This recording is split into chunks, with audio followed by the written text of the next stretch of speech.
السلام عليكم ورحمة الله وبركاته.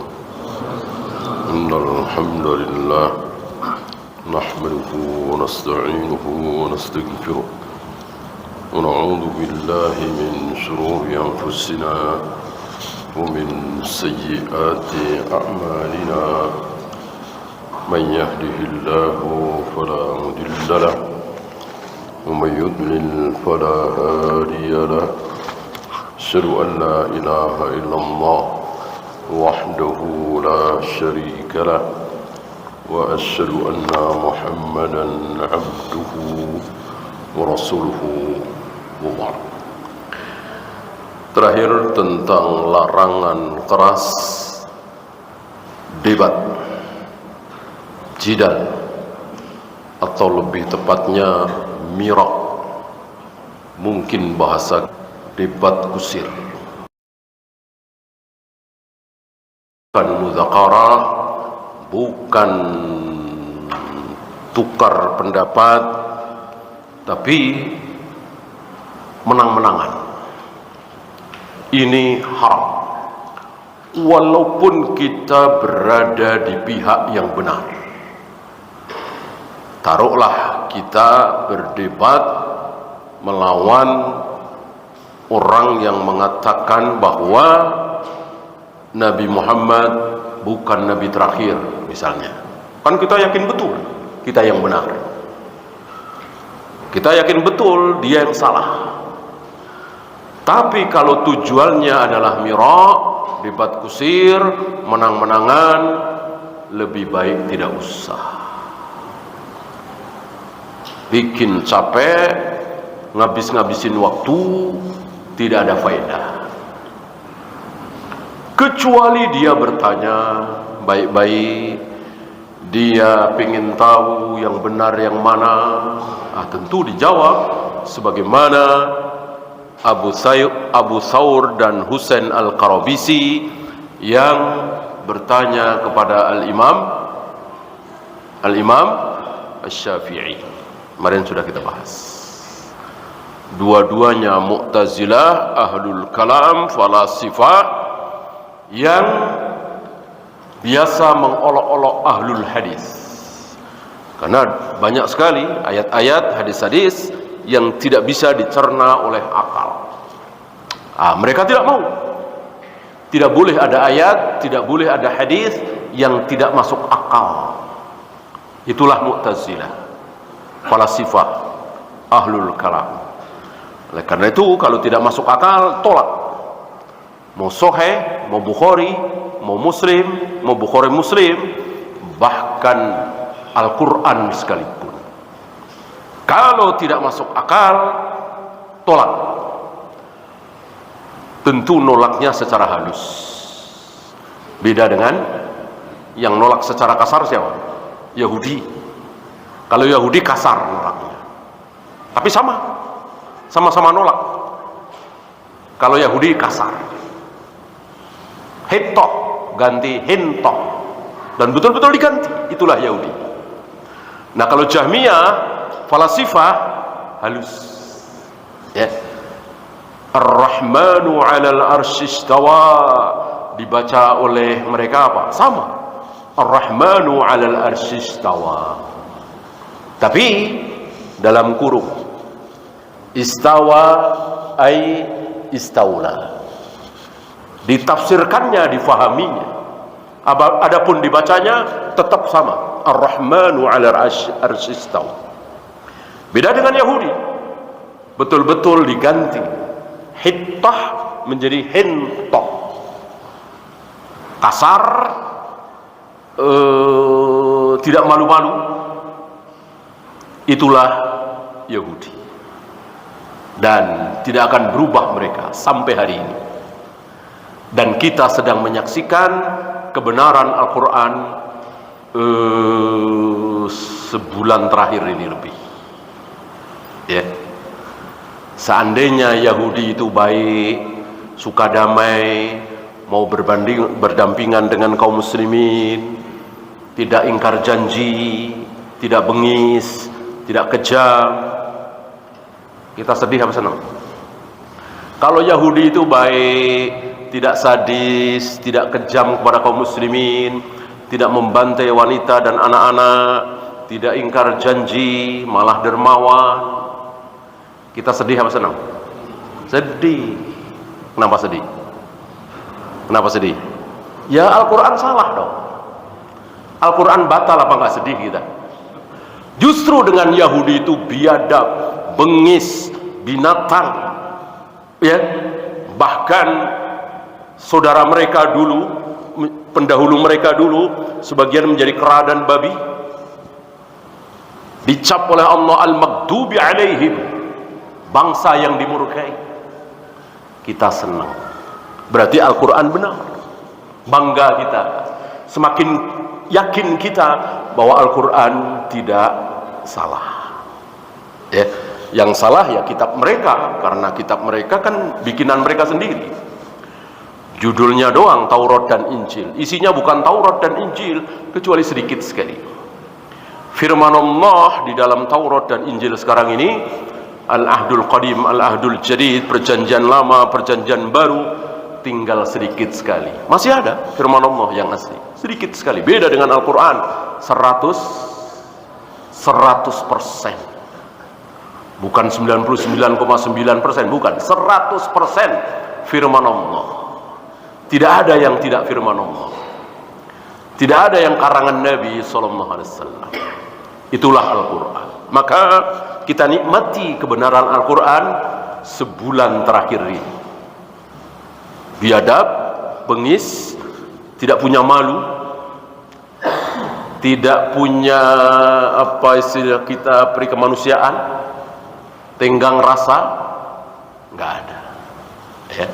Dan memang tidak ada yang bisa kita lakukan terhadap mereka kecuali, tidak ada yang terbaik dilakukan oleh kaum muslimin terhadap mereka kecuali membantai mereka, ya. Demo, caci maki, nginjak-nginjak bendera Yahudi, nggak mempan. Boikot, nggak mempan. Kecil bagi mereka, ya. Yang paling pantas mereka adalah dipenggal lehernya. Tentu ketika kaum muslimin mampu. Ketika tidak mampu, ya sabar, ya. Ya, kita lanjut 13.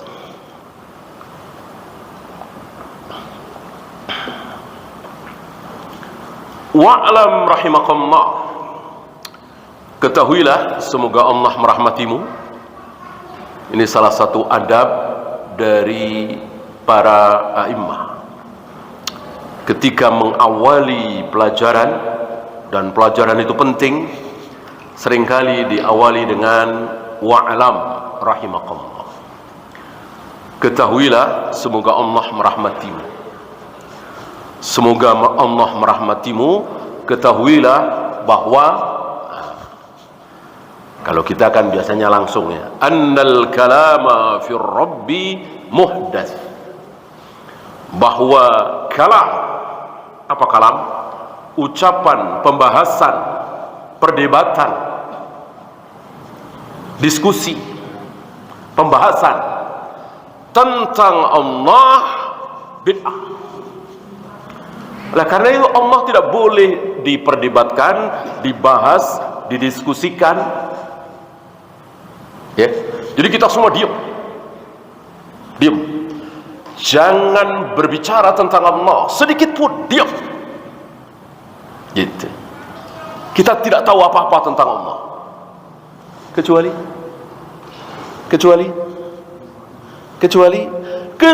Allah sendiri yang ngasih tahu. Jadi bukan diskusi, tukar pikiran, membahas bagaimana pendapat kalian, bagaimana pendapat mereka, bagaimana pendapat kita. Tidak. Rupanya hanya kaum salaf yang seperti ini. Selebihnya luar biasa, diskusi, membahas, begini, begitu. Jadi sebagaimana para nabi, para rasul, para sahabat ridwanullah alaihim jami'an, ketika ditanya tentang Allah, diam, gitu. Nggak tahu apa-apa. Allah di mana? Nggak tahu. Allah maunya apa? Nggak tahu. Allah ngapain di sepertiga malam? Nggak tahu.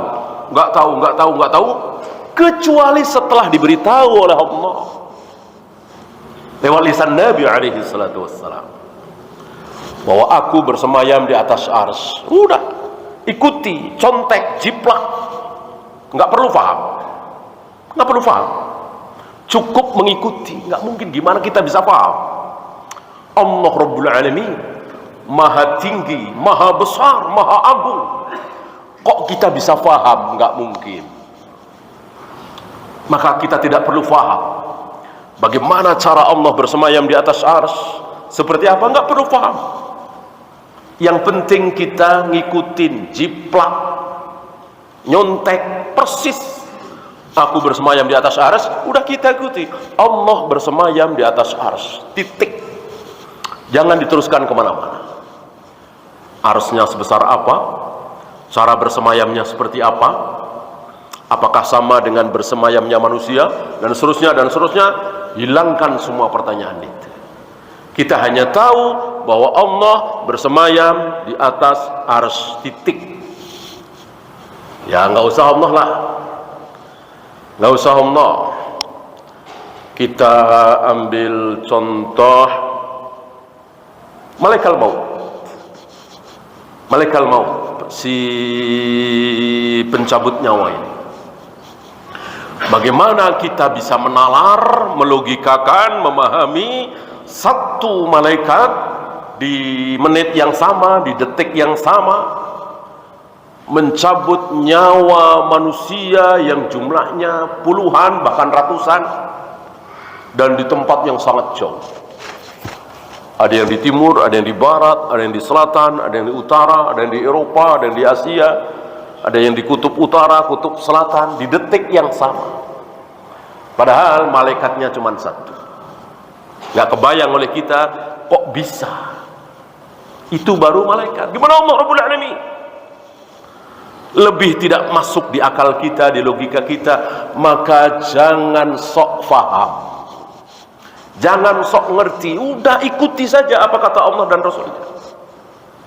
Gimana kita bisa mau faham? Allah yang maha tinggi luar biasa bersemayam di atas arsy. Bersemayam bukan duduk ya. Bersemayam bukan duduk. Kalau duduk kan seperti saya ini nempel.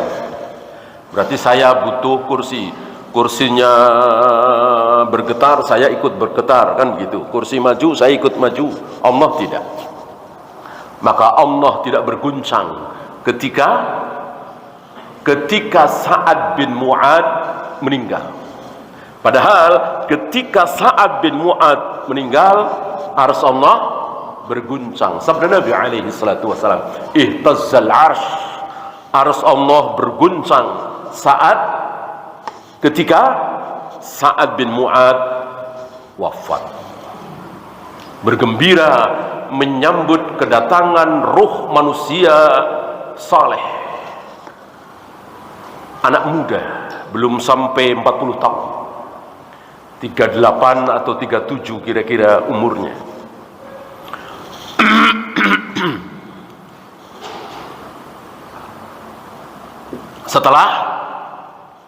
Setelah keluar dari mulutnya ucapan laki-laki dewasa penggal lehernya, wanita dan anak-anak dijadikan budak. Siapa mereka? Yahudi Bani Quraidah. Yahudi Bani Quraidah yang berkali-kali mengkhianati perjanjian dengan kaum muslimin Rasulullah alaihi salatu wassalam. Mereka dihukum dan sudah kalah perang, dihukum karena pengkhianatan mereka. Awalnya kan mereka berjanji bersama Nabi alaihi salatu wassalam untuk sama-sama menjaga Madinah dari serangan dari luar dan seterusnya dan seterusnya. Ini dilanggar, maka dijatuhi hukuman. Dan Nabi cerdas. Nabi memberikan kesempatan, memberikan pilihan kepada Yahudi Bani Quraidah, silahkan mau tunjuk hakim siapa, silahkan, ya, nggak harus aku, yang penting Muslim, gitu. Artinya kalian ini mau dibebaskan, apa dibantai, apa dihabisi, apa didenda, terserah si fulan yang kalian tunjuk, yang penting Muslim. Nah, ingatlah Yahudi Bani Quraidah masa lalu. Di masa lalu mereka sangat akrab dengan Sa'ad bin Mu'adz. Mereka akrab sekali dengan Sa'ad bin Mu'adz waktu Nabi belum hijrah, waktu Islam belum datang. Mereka sekutunya akrab dengan Sa'ad bin Mu'adz. Mereka pikir Sa'ad bin Mu'adz tidak akan menjatuhkan hukuman yang berat.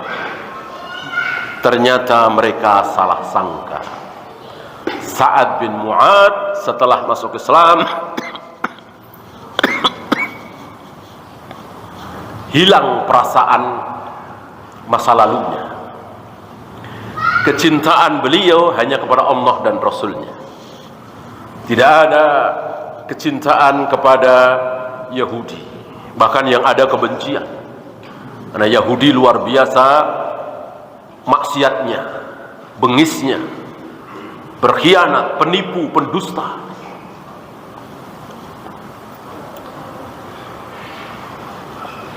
Maka Sa'ad bin Mu'adz menjatuhkan hukuman tadi.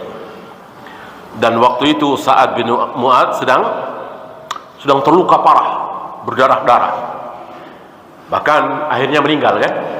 Hanya Sa'ad berdoa, ya Allah, matikanlah aku setelah aku menjatuhkan hukuman untuk Yahudi Bani Quraidah. Ternyata doa Sa'ad dikabulkan oleh Allah. Allah matikan Sa'ad bin Mu'adz setelah Sa'ad bin Mu'adz mengeluarkan kalimat tadi. Laki-laki dewasa, penggal lehernya, habisi. Wanita dan anak-anak dijadikan budak. Dan terjadilah apa yang diucapkan oleh Sa'ad bin Mu'adz, ya, dari habis asar kira-kira sampai menjelang maghrib, habis Yahudi. Tinggal wanita dan anak-anak, itu pun dijadikan budak. Kaum muslimin panen budak, dibagi-bagi. Luar biasa. Maka dendam Yahudi tidak akan hilang sampai hari kiamat. Dan barangkali hari ini mereka sedang melampiaskan dendamnya. Dan memang kaum muslimin dengan Yahudi nggak bisa berdamai, tidak mungkin berdamai, ya. Yang ada adalah kita yang menang, apa mereka yang kalah, ya. Yang ada hanya itu. Maka hilangkan teori-teori itu. Loh, mereka Zionis begini begitu, rahasia mereka nggak berhak begini. Orang nggak salah berhak, nggak berhak. Ya. Seandainya mereka punya negara sah bikin sendiri dan kaum muslimin bersanggup untuk merebut, kaum muslimin bisa membantai mereka, bantai. Ya. Jelas ayatnya, jelas hadisnya. Ya. Nah, maka bodoh kaum muslimin ketika menghendaki perdamaian dengan mereka. Tentu jihad yang ada, jihad yang sah adalah dengan pemimpin yang sah. Ya, belum pernah ada di sepanjang sejarah dari zaman Nabi Abu Bakar, Umar, Utsman, Ali, Muawiyah, Yazid, terus sampai Umar bin Abdul Aziz, sampai Harun ar-Rasyid, jihad atas nama individu, jihad atas nama ormas, tidak ada. Jihad harus atas nama negara. Minimal presiden atau raja muslim atau perdana menteri yang mengumandangkan jihad, itu minimal. Maksimalnya tentu Khalifatul Islam. Ya. Nah, ketika arsy Allah berguncang atas meninggalnya Sa'ad bin Mu'adz, Allah tidak ikut berguncang. Karena antara Allah dengan arsy tidak menempel, tidak duduk, tapi bersemayam, entah seperti apa. Cukup kita katakan Allah istiwa alal arsy. Wa huwa bid'atun wa dalalatun, bid'ah sesat. Berbicara tentang Allah bid'ah sesat, maka jangan berbicara. Yang ada ikuti, imani apapun kata Allah, kan Allah lebih tahu tentang dirinya. Aku membolak-balikkan hati manusia dengan 2 jariku, kita ikuti. Allah membolak-balikkan hati manusia dengan 2 jarinya. Maka kata Nabi apa ketika berdoa? Ya muqallibal qulub, tsabbit qalbi ala dinik. Wahai zat yang membolak-balikkan hati. Allah membolak-balikkan hati dengan apa? Dengan 2 jari Allah. Gimana bisa? Ya nggak tahu kita. Allah sendiri yang bicara seperti itu. Ya, jangan pernah mengatakan jari Allah cuman, tangan Allah cuman, wajah Allah cuman, Allah turun ke langit dunia cuman kiasan. Bolehkah? Tidak boleh. Bukan kiasan. Turun ya turun, wajah ya wajah, tangan ya tangan, jari ya jari. Jangan pernah mengatakan itu cuman kiasan. Karena di dalam bahasa kita itu kan banyak kiasan. Dan kita jumpai dalam pembicaraan sehari-hari. Memang dia begitu, muka tembok dia mah. Nah, kita paham satu sama lain apa yang dimaksud muka tembok, kata kiasan kan? Masa muka betul-betul tembok kan nggak mungkin. Yang kepala batu, yang panjang tangan, yang tangan besi, yang apalagi hidung belang, ya? Padahal hidungnya nggak belang, ya. Itu banyak sekali bahasa kita kiasan. Bahasa Arab tidak, bahasa Al-Quran dan Sunnah tidak. Tangan ya tangan, wajah ya wajah. Apalagi tentang Allah. Saya tertarik dengan perbuatan istri-istri Nabi ketika Nabi mengatakan, di antara istriku yang paling cepat menyusul aku meninggal nanti adalah yang paling panjang tangannya. Nabi mengatakan seperti itu, ya. Apa yang dilakukan oleh istri-istri Nabi mendengar Nabi bersabda seperti itu? Apa? Cari meteran, cari alat ukur. Siapa yang paling panjang tangannya? Apa kita katakan istri-istri Nabi itu bodoh? Enggak, mereka memang orang Arab. Jadi memahami kalimat tangan ya tangan, panjang ya panjang, besar ya besar, turun ya turun, wajah ya wajah, tangan ya tangan. Kecuali kalau ada keterangan. Kalau tidak ada keterangan, memahami bahasa harus sesuai zahirnya. Itulah bahasa Arab. Dan ternyata setelah diukur betul, ya, yang paling panjang tangannya Saudah waktu itu, ya, yang paling cepat menyusul Nabi wafat, ya, istri, ya, bukan keluarga putri beliau Fatimah, satu-satunya anak beliau yang tersisa. Yang lainnya sudah mendahului beliau. Ada Qasim, Zainab, Ummu Kulsum, Abdullah berselisih, ya. Para ulama berselisih. Apakah salah satu anak beliau Abdullah? Berselisih. Kalau Qasim jelas. Zainab, Ruqayyah, Ummu Kulsum itu sudah mendahului beliau. Yang belum meninggal ketika Nabi wafat hanya Fatimah. Dan tidak lama Fatimah menyusul. Dan itu dibisikkan oleh Nabi di telinga Fatimah, di hadapan istri-istri Nabi. Waktu itu Nabi sedang bersama istri-istri beliau bercengkrama, ngobrol begitu. Tiba-tiba Fatimah putri beliau datang, lalu membisikkan sesuatu. Nabi membisikkan sesuatu di telinga Fatimah. Setelah dibisiki, Fatimah langsung menangis, sedih sekali. Ketika Fatimah sedang menangis itu, Nabi membisikkan lagi.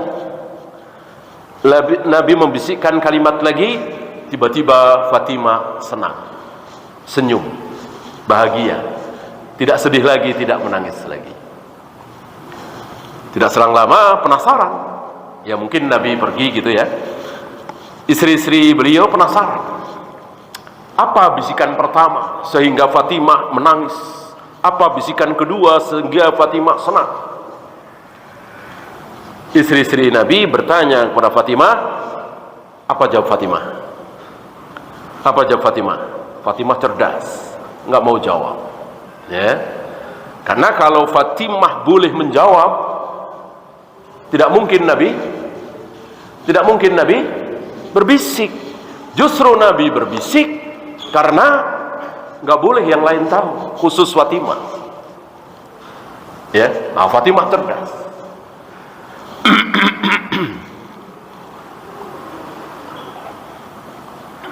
Walaupun Nabi juga tidak berpesan, awas ini rahasia ya, cukup kamu saja Fatimah yang tahu ya, nggak perlu ucapan seperti itu. Ketika Nabi berbisik, sementara istri-istri beliau ada di situ, menunjukkan bahwa beliau tidak mau istri-istri beliau tahu, cukup Fatimah saja. Setelah Nabi wafat, rahasia itu terbongkar, ya kan? Nggak perlu disembunyikan lagi, orang Nabi sudah wafat. Ya, apa bisikan pertama? Wahai Fatimah, sebentar lagi ayahmu ini akan meninggal. Langsung nangis sejadi-jadinya. Dibisiki dengan bisikan kedua, di antara keluargaku yang paling cepat menyusul aku meninggal adalah engkau. Langsung senang. Ya, kalau kita mungkin dibisikin begitu tambah nangis kali ya. Karena kita saking cintanya terhadap hidup ini, saking bencinya terhadap kematian, kita makin nangis barangkali kalau dibisikin seperti itu. Pengen lebih cepat, pengen lebih lama hidup di muka bumi ini, pengen panjang umur dan seterusnya. Fatimah tidak. Fatimah tidak. Dengan dibisiki yang paling cepat menyusul aku meninggal di keluarga ini adalah engkau, senang, bahagia, tidak sedih lagi, tidak menangis lagi. Inilah gambaran Fatimah dan umumnya para sahabat tidak mencintai dunia ini, tapi mencintai kematian. Maka itulah ucapan Abu Bakar saat pasukan Romawi mengancam. Ya.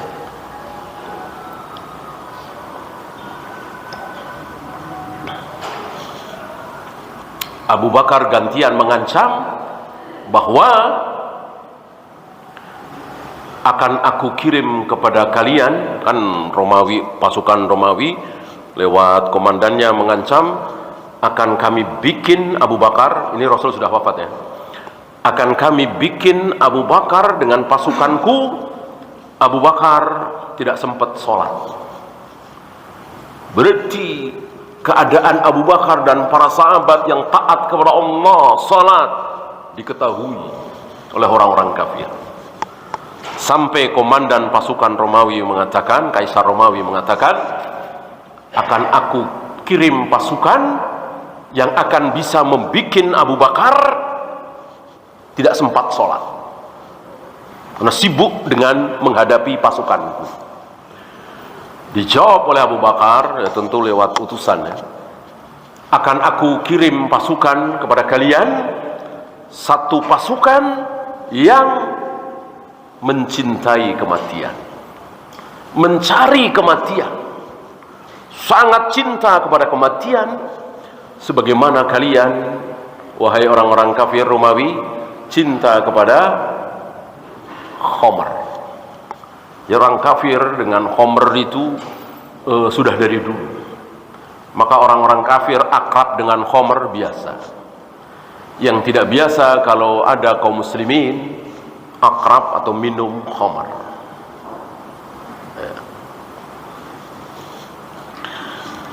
Wala yutakallamu fir rabb.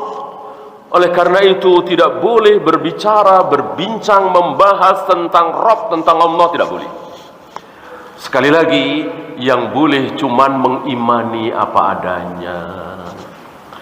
Apa kata Allah tentang dirinya, kita ikuti apa adanya. Walaupun sekali lagi kita tidak paham. Bagaimana kita bisa memahami dua jari Allah bisa membolak-balikkan jutaan hati manusia? Dan sekali lagi itu bukan kiasan. Nggak mungkin kita bisa paham. Ya. Dan kita memang tidak disuruh paham, tapi disuruh mengimani. Kecuali Allah dan Rasulnya mengatakan, jangan kalian cegat para petani yang sedang membawa hasil buminya ke pasar untuk dijual. Jangan dicegat.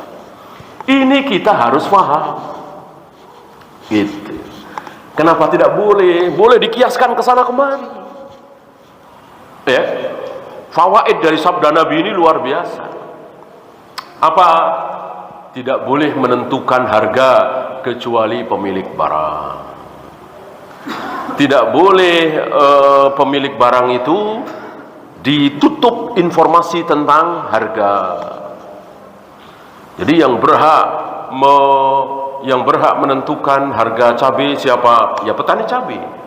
Yang berhak menentukan harga jagung siapa? Ya petani jagung, dan seterusnya. Ini kita disuruh paham.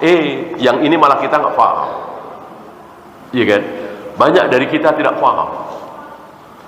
Dan banyak dari kita petani-petani kaum muslimin lemah, miskin, mau jual hasil pertaniannya, jagungnya, berasnya, buahnya, malah nanya sama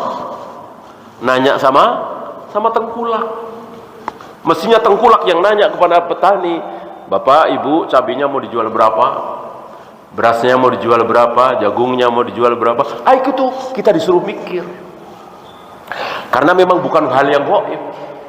Adapun Allah bersemayam di atas arsy. Allah akan menggulung langit dengan tangan kanannya. Allah akan menghentikan geraman jahanam dengan telapak kakinya. Allah menghadapkan wajahnya ke wajah orang yang sedang sholat. Gak mungkin kita bisa paham. Imani apa adanya. Ya. Banyak dari kita masalah tadi gak paham. Ya. Gak paham. Nggak mau bahas. Begitu Allah bersemayam di atas arsy, Allah membolak-balikkan hati manusia dengan dua jarinya. Allah akan menghentikan geraman jahanam dengan telapak kakinya, malah dibahas. Padahal tidak mungkin faham. Nah, inilah salah satu proyek iblis. Apa? Salah satu proyek besar iblis apa? Menjungkir balikkan. Yang kita disuruh jangan mikir, malah suruh mikir. Yang suruh kita mikir, malah nggak mau mikir. Gitu ya.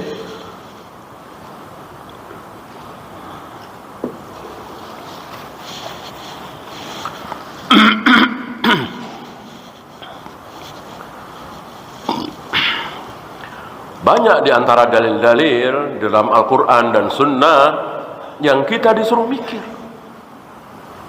Ada hikmah di situ, ada ilat di situ. Gitu. Ambil contoh misalnya, sebagian saudara-saudara kita, walaupun nggak banyak ya, saya pernah dengar. Ada yang kalau sholat taraweh Ramadan itu berjamaah sholat taraweh cuman 2 malam atau 3 malam. selebihnya di rumah. Alasannya? Alasannya mengikuti Nabi SAW. Betul, Nabi memang seperti itu. Berapa kali Nabi melewati Ramadan? 8 kali kira-kira. 8 kali kira-kira. Ya. Artinya turun kutiba alaikumusiyam kama kutiba alal ladina min qablikum itu kira-kira 8 tahun sebelum beliau wafat. Berarti kira-kira tahun kedua hijrah. Nah, selama 8 kali melewati Ramadan itu, beliau salat tarawih 2 malam, 3 malam berjamaah ya. Selebihnya beliau sendiri. Ada sebagian saudara-saudara kita, sebagian kecil saudara-saudara kita yang mengamalkan itu. Dia nggak mikir sabda Nabi, ya, bahwa beliau tidak sholat berjamaah setiap malam karena beliau khawatir berjamaah sholat tarawih itu akan diwajibkan, gitu. Yang mikir di sini siapa? Yang pertama kali mikir di sini siapa? Umar cerdas.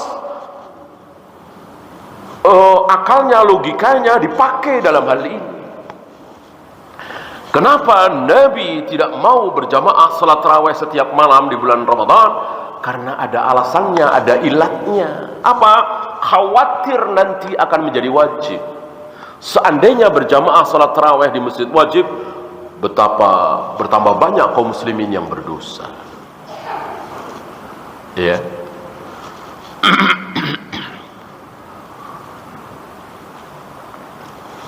Karena beliau selama ini tahu ketika kaum muslimin sudah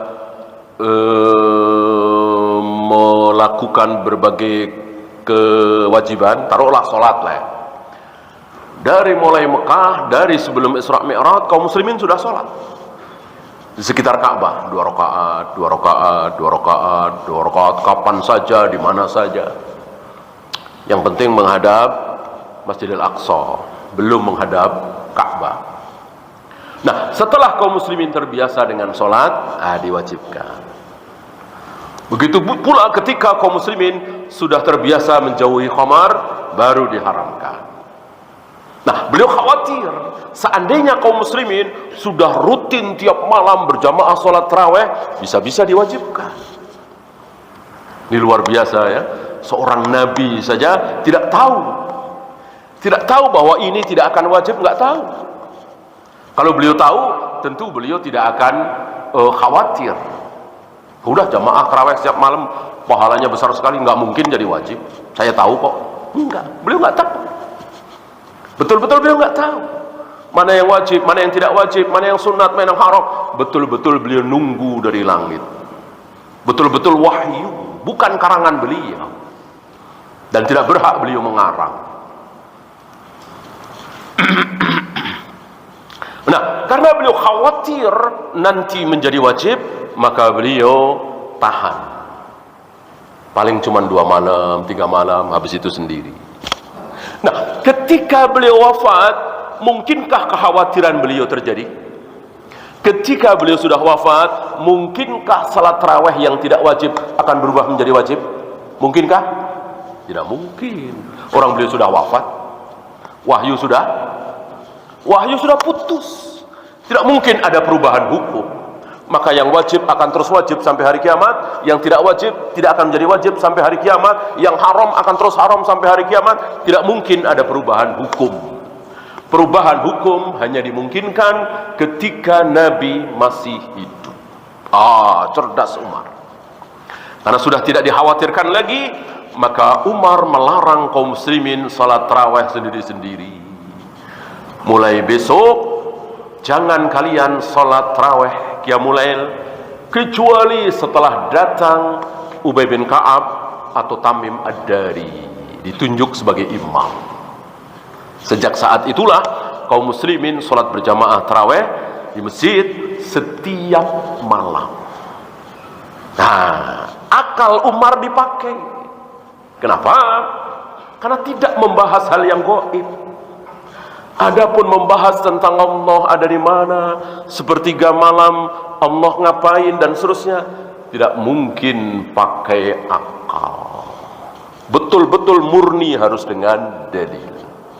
Apa kata Allah? Sami'na wa ata'na. Jangan ditambah, jangan dikurang. Ya. Illa bima wasafa bihi nafsahu, kecuali dengan apa yang Allah sifatkan terhadap dirinya sendiri. Aku malu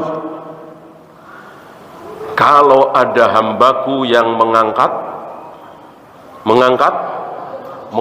kedua tangannya, berdoa, meminta, memohon kepadaku, aku malu. Kalau sampai aku tidak mengabulkan, aku malu. Kan Allah sendiri yang bilang, kita ikuti, ya. Dan antum boleh membikin, bukan boleh lagi, sunnah, membikin Allah malu. Bentar-bentar mengangkat kedua tangan, bentar-bentar mengangkat kedua tangan, memohon sesuatu kepada Allah. Terlalu panas, memohon. Terlalu sering hujan, memohon. Terlalu dingin, memohon. Ini memohon terus, memohon berdoa terus. Allah semakin diminta semakin senang. Jangan kita pakai akal kita, ya. Apalagi Allah disama-samakan dengan orang tua atasan, ya. Orang tua atasan, kalau bentar-bentar kita minta sama atasan, bentar-bentar kita minta, senang apa sebel tuh atasan? Pasti sebel, ya. Minta lagi. Allah tidak sebel, Allah justru senang. Bahkan Allah marah ketika kita tidak pernah berdoa. Banyak kaum muslimin yang bicara seperti itu. Allah kan maha tahu. Allah kan tahu apa yang aku butuhkan, ngapain minta? Ya, ada yang berpendapat seperti itu, pendapat sesat. Ya, Allah sendiri yang mengatakan, aku tidak suka dengan hambaku yang tidak pernah meminta kepadaku. Allah senang ketika sebentar-sebentar kita minta, sebentar-sebentar kita berdoa, merengek, merintih. Allah senang. Oleh karena itu, manusia-manusia yang sangat dicintai oleh Allah, siapa? Manusia-manusia yang sangat dicintai oleh Allah, siapa? Ya, para nabi, para rasul. Allah bikin merengek, merintih. Gimana enggak merengek, gimana enggak merintih? Badan sudah diikat, kayu sudah mau dibakar. Sebentar lagi dia akan dibakar. Gimana enggak merintih? Gimana enggak berdoa? Allah bikin Nabi Ibrahim merintih, merengek, berdoa, memohon kepada Allah. Kenapa? Karena Allah cinta kepada Nabi Ibrahim alaihi salatu wassalam.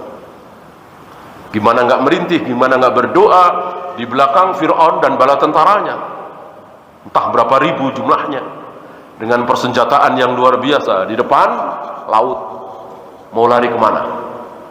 Gimana Nabi Musa tidak merintih, tidak merengek, tidak berdoa? Karena Allah suka ketika Nabi Musa berdoa dengan merintih, merengek, memohon, memelas. Ya, Nabi Muhammad alaihi salatu wassalam di luar Madinah ada Abu Sufyan dan bala tentaranya, kafir Quraisy. Ada siapa lagi? Ada Arab Badui yang masih kafir. Di dalam Madinah ada siapa? Ada orang-orang munafik. Ini kan mengerikan sekali. Istilah kita sudah di ujung tanduk. Coba kalau tiga-tiganya menyerang Madinah dalam waktu yang bersamaan, habis. 3 arah. Kafir Quraisy yang dipimpin oleh Abu Sufyan, kemudian orang-orang sekitar Arab yang masih kafir, kemudian orang-orang munafik yang ada di dalam kota Madinah. Kan enak sekali itu. Maka merengeklah beliau, memohon kepada Allah. Ya.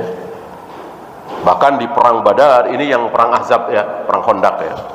Bahkan di perang Badar sampai muncul kalimat in tuhlik hadhil isabah lan tu'bad. Kalau sampai pasukanku ini binasa, kalah, siapa yang akan menyembah engkau ya Allah? Sampai ada kalimat seperti itu, saking sedihnya, saking merengeknya, saking memelasnya. Ya secara logika iya. Misalnya dalam perang Badar itu kalah, habis, nggak akan ada Islam, ya kan? Nah, beliau merengek. Ya silakan adzan dulu. Wassallallahu ala Muhammadin sallallahu alaihi wasallam wa akhiru da'wana alhamdulillahi rabbil alamin. Alhamdulillah, salatu wassalamu ala rasulillah, la hawla wa la quwwata illa billah. Kita lanjutkan sedikit.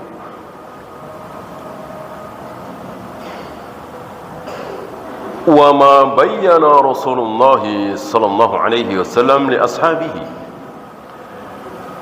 Tidak boleh berbicara tentang Allah, mensifati Allah, kecuali dengan apa yang Allah terangkan sendiri dan yang dijelaskan oleh Nabi kepada para sahabat. Bolehkah di luar dua itu? Tidak boleh. Tidak boleh. Ketika berbicara tentang Allah, tentang surga, tentang neraka, tentang siksa kubur, tentang hal yang gaib, kecuali berbicara tentang hukum fikih, kecuali berbicara tentang jual beli, munakahah, pernikahan, sedekah, birrul walidain, boleh keluar dari Al-Quran dan Sunnah. Maksudnya berdasarkan Al-Quran dan Sunnah, ditambah ada ijma, ada qiyas, gitu. Kenapa? Karena tidak gaib. Adakah larangan? Adakah larangan berzina dalam Al-Quran? Nggak ada. Yang ada larangan mendekati zina. Tentu kita pakai akal kita. Kan kalimatnya wala taqrabuz zina. Kalian jangan mendekati zina, jangan dekat-dekat dengan zina. Apa dekat dengan zina itu? Berduaan, lawan jenis, ya pacaran lah, chattingan dan seterusnya. Itu halal apa haram? Haram. Dilarang kan haram. Apalagi zinanya, kan begitu. Apa ini? 3 pekan yang lalu ya, 4 pekan yang lalu kita bahas apa? Kias aulawiyah. Kiasan ada berapa kemarin? Ada 3 kan? Ada aulawiyah, ada al-aqs, ada musawiyah, ya. Ada mafhum mukhalafah, ada mafhum muwafaqah, ada musawiyah, ya. Nah, ini yang mafhum muwafaqah, ya. Dekat dengan zina saja tidak boleh, apalagi zinanya. Mengucapkan hus kepada kedua orang tua tidak boleh, apalagi memukul, menendang, menampar. Itu kita pakai kias itu. Kenapa? Karena tidak membahas hal yang gaib. Adapun Allah Maha Gaib, nggak boleh pakai kias seperti itu. Kalau Allah punya tangan, berarti Allah punya jari, punya pergelangan tangan, punya siku, punya ketiak. Boleh seperti itu? Tidak boleh. Kias itu namanya. Kita berbicara tentang Allah yang Maha Gaib. Jadi betul-betul Al-Quran dan Sunnah. Al-Quran dan Sunnah. Qala Allah wa qala Rasul. Tidak boleh keluar sedikit pun, sejengkal pun. Berbeda dengan pembahasan fikih. Nah, saudara-saudara kita ini tidak merinci. Pokoknya mau bahas apapun, itu pakai Al-Quran, hadis, ijma, kias. Al-Quran, hadis, ijma, kias. Al-Quran, hadis, ijma, kias. Apapun. Sampai qobliyah Jumat dikiaskan dengan qobliyah duhur. Ini batil. Ini ibadah. Sudah lewat pembahasan itu ya. Ibadah mahdhah tidak boleh dengan kias. Jadi nunggu dulu, ada nggak contoh dari Rasul dan para sahabat sholat qobliyah Jumat? Kalau tidak ada, tidak boleh. Tidak boleh dikiaskan dengan qobliyah duhur. Itu tentang sholat. Apalagi tentang Allah, lebih tidak boleh lagi. Maka betul-betul murni 100% dalil qala Allah wa qala Rasul. Beda dengan pembahasan fikih tadi. Sebab kalau ibadah pakai kias rusak. Bolehkah sebelum salat Id azan dulu? Ya bolehlah dikiaskan salat duhur, salat asar. Kan jadi rusak. Nanti sebelum detik-detik menjelang berjamaah salat Idul Fitri, Idul Adha, qomat dulu. Bolehkah? Boleh dikiaskan dengan salat duhur, salat asar, berjamaah duhur, berjamaah maghrib. Jadi rusak kan? Kalau boleh dikiaskan. Oleh karena itu sebagian saudara kita kalau ada orang yang meninggal diadani, telinga kanan qomat telinga kiri, itu pakai apa? Pakai kias. Kias waktu lahir. Kalau lahir jelas ada hadisnya, tapi kan dhaif. Hadisnya dhaif ya. Seandainya sahih bahwa Nabi mengadzankan Hasan Hussein di telinga kanan, itu sahih seandainya. Bolehkah kita kiaskan ke kematian? Tidak boleh. Ini gaib, ini ibadah. Azan kan ibadah. Yang boleh dikiaskan tadi tentang berbakti kepada orang tua, haramnya zina dan seterusnya. Wallahu a'lam. Ya, itu saja, waktu habis. Kita akhiri. Subhanakallahumma bihamdika asyhadu an la ilaha illa anta astaghfiruka wa atubu ilaik. Assalamualaikum warahmatullahi wabarakatuh.